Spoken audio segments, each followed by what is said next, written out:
Hello नमस्ते सबैजनालाई। धेरै समयको कोसिसपछि आज म एउटा भिडियो बनाउन खोजिरहेको छु। मेरो नाम चाहिँ शुभम हो। मजाले साउथ कोरियामा छु। विगत लामो समयदेखि म यहाँ चाहिँ आफ्नो पसिना बगाउँदै आफ्नो सपनाहरू पुरा गर्ने प्रयास गर्छु। त्यसको साथसाथै मलाई भ्लगिङ गर्न चाहन्छु। एकदमै धेरै मनपर्ने र आफ्नो रुचिको विषय थियो, तर पनि आफूमा त्यो मन भएर पनि अलिकति कन्फिडेन्ट बिल्डअप चाहिँ भइरहेको छैन। र पनि धेरै भ्लग बनाउँदै युट्युबमा हाल्न खोज्दै, तर पनि त्यो मनदेखि नै त्यो ल राम्रो भयो कि भएन, या केही हुनेको हो कि बिग्रिनेको हो कि कसैले नराम्रो भन्ने कि भन्ने खालको त्यो खालको एक खाले कुराहरू मनमा भइरहँदाखेरि त्यो दुविधाले गर्दाखेरि मैले कहिले पनि भिडियो बनाएर पनि हाल्ने त्यो आँट गर्न सकेको छैन। तर पनि आज चाहिँ पक्कै यो भिडियो हाल्छु भन्ने सोच लागिरहेको छ। र आज म यहाँ छु मेरो बस्ने ठाउँको सिएमसीमा बस्छु। म कोरियाको कालिम्पोङ प्रान्तको त्यसको सिएमसीमै रहेको म बस्ने ठाउँबाट चाहिँ लगभग 9-10 किलोमिटर टाढा रहेको एउटा क्याफेमा छु। र आज चाहिँ बाट चाहिँ मेरो समर भ्याकेसन यानि गर्मीतिर सुरु भइरहेको छ। त्यो बासेकोमा गर्मीको टाइममा प्रायः जस्तो अगस्त 1बाट सुरु हुन्छ। आज चाहिँ ठ्याक्कै भन्नुपर्दा जुलाई 31 हो। आज चाहिँ जुलाईको लास्ट दिन। आजबाटै चाहिँ मेरो भ्याकेसन स्टार्ट भएको छ। र यो गर्मी चल्नको लागि म बस्ने नजिकै रहेको क्याफेमा छु। वरपरको वातावरण चाहिँ एकदमै राम्रो छ। कफीको चुस्कीसँगै वर्षभरिको थकानलाई अनि कफी चाहिँ मैले सक्न लागेको छु। अब चिसो कफी अनि यहाँको वातावरण पछाडि देख्न सक्नुहुन्छ पानीको छाहा के हुन्छ झरना जस्तै छ। अनि त्यसको आवाज र वरिपरिको एम्बियन्स एकदमै राम्रो छ। त्यही थकानलाई चिर्दै यो वरिपरि हरियो जङ्गल अनि यो बिचमा रहेको क्याफे एकदमै मनलाई नै भित्रबाट नै शान्ति मिल्ने खालको ठाउँ छ। यदि तपाईँ त्यहाँ नजिकै हुनुहुन्छ भने यहाँ आफ्नो समय राम्रो समय व्यतीत गर्न सक्नुहुनेछ र घुम्न आउन सक्नुहुनेछ। अझ तपाईँले माया गरेको कोही हुनुहुन्छ, तपाईँको नयाँ जोडी हुनुहुन्छ भने उहाँसँग पनि यहाँ समय बिताउँदै आफ्नो मनपर्दो कुराहरू यतापट्टि सेयर गर्न सक्नुहुन्छ। एकदमै राम्रो ठाउँ रहेको छ। अनि म एकदमै खुसी छु यहाँ आएको। एकदम मेरो समय चाहिँ एकदमै राम्रोसँग बितेको महसुस गर्न भइरहेको छ। आशा छ तपाईँहरू आउनुभयो भने पनि एकदमै तपाईँको समय पनि राम्रोसँग बित्नेछ। र एकदमै भटाटा बोलिरहेको छु, तर पनि हजुरहरूलाई कस्तो लागिरहेको छ। मेरो आवाज राम्रोसँग आइरहेको छैन होला सायदै। यहाँ पानीको आवाज र के भन्छ हावा चले जस्तो एकदमै त्यो ब्याकग्राउन्डले गर्दा राम्रो आवाज नआउन सक्छ। कृपया त्यसलाई पनि एकदमै मध्यनजर गरेर राम्रोसँग सुन्ने कोसिस गरिदिनु होला। र मेरो भ्लगलाई पनि हेर्ने कोसिस गर्नुहुन्छ। फेरि म जोडिनेछु, अगाडि के हुन्छ हजुरहरूलाई देखाउनेछु। So keep watching guys. धन्यवाद। यहाँको एम्बियन्स यस्तो छ।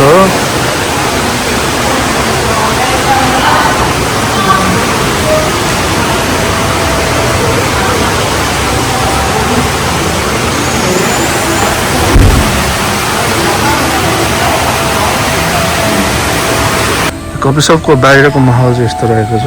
एकदमै राम्रो हरियो जङ्गलको बिचमा रहेको छ। अनि यहाँ देख्न सक्नुहुन्छ यहाँको सजावट, बत्ती, लाइटहरू अनि यो के भन्छ यसलाई जिराफको चाहिँ स्तुपा टाइपको। अनि एकदमै यहाँ चाहिँ जङ्गली जनावर पनि रहेको छ। यहाँ देख्न सक्नुहुन्छ यहाँ तपाईँले जङ्गलमा मङ्गल के पो एकदम राम्रो रहेको छ। यो पनि तलको पनि क्याफे नै हो। यहाँबाट चाहिँ कफीहरू पिकअप गरेर तपाईँलाई बस्ने ठाउँहरू पनि यहाँ धेरै छ यस्तो टाइपको। यहाँ देख्न सक्नुहुन्छ राम्रो ठाउँ एकदमै सुन्दर ठाउँ सुन्दर कोरियाको सुन्दर ठाउँ एकदमै राम्रो छ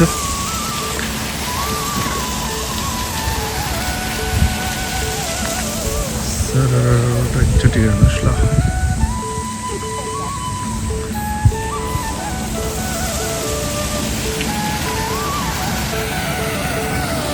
वाउ एकदमै राम्रो छ राइट अनि घाम ढुङ्न लागेको छ रात पर्न लाग्यो अनि हामी चाहिँ फर्किन लागेको यहाँबाट अब एकदमै सुन्दर ठाउँ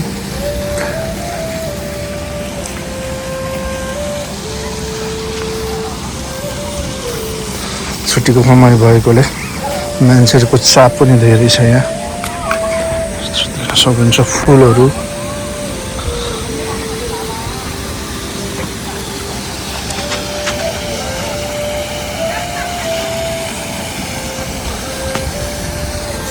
एकदमै राम्रो ठाउँ वाउ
पानीबाट भनेको नेपालमा चाहिँ रोटेको जस्तै देख्न सक्नुहुन्छ माछा देख्न सक्नुहुन्छ हात्ती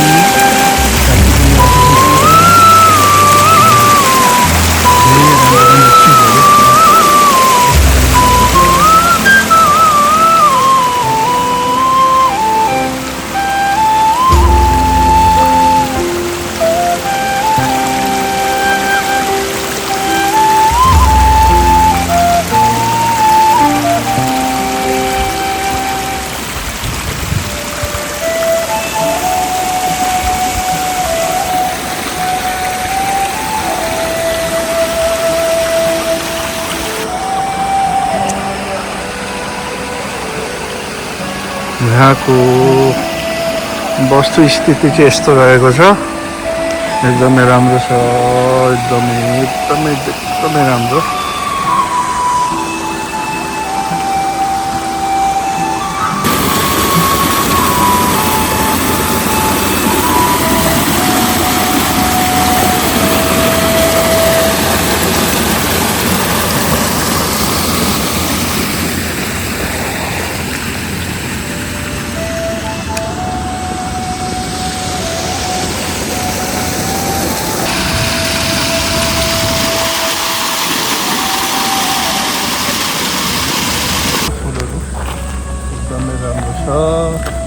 अब हामी चाहिँ फर्किन लागेको रात पर्न लाग्यो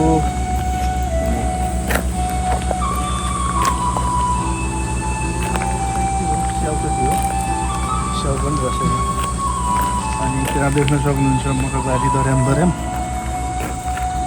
हजुर स्याउ पर्यामा अनि यहाँ सनफ्लावर पनि रहेछ सनफ्लावर खेती पनि रहेछ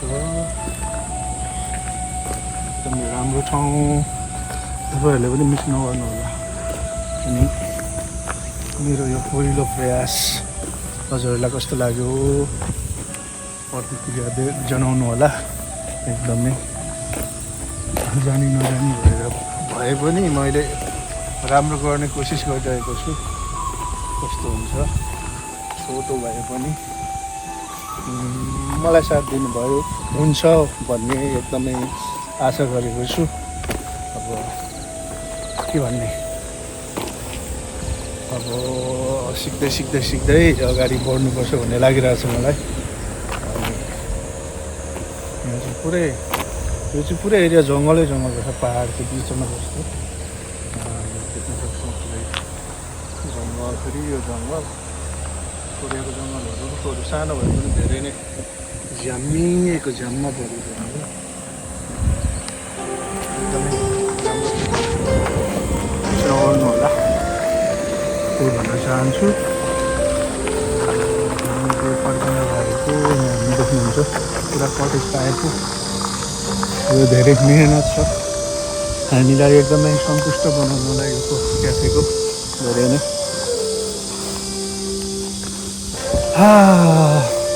त्यही त गाइज के भन्ने, बोल्नै आएन त मलाई त। आशा छ फेरि आउनेछ भनेर बोल्नलाई। एकदमै झिँगाले एकदम मलाई डिस्टर्ब गरिरहेको छ, त्यही भन्छु। हामी फर्किन्छौँ मैले त यो ठाउँलाई बाई भन्दै लागेको। अनि त्यही हो, हामी फर्किन्छौँ। अब फर्किन लागेकै हो, रात पर्नु लाग्यो होइन। Let's go guys.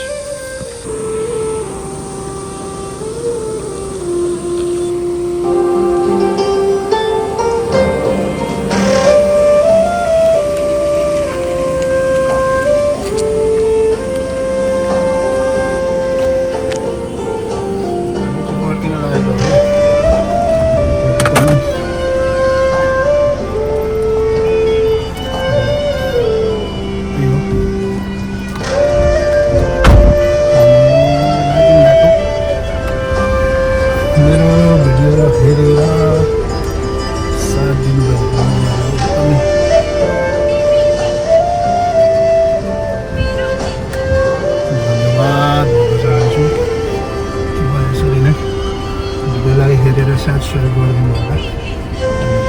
फेरि पनि म नयाँ भिडियो लिएर नयाँ ठाउँ नयाँ भिडियो लिएर उपस्थित हुनेछु। सम्मको लागि आफ्नो ख्याल राख्नु होला, स्वस्थ मस्त एन्ड तन्दुरुस्त रहनु होला, त्यही भन्न चाहन्छु।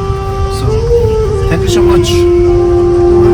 आजलाई बाई, टेक केयर गाइस। यो धेरै माया चाहिँ एकदमै धेरै धेरै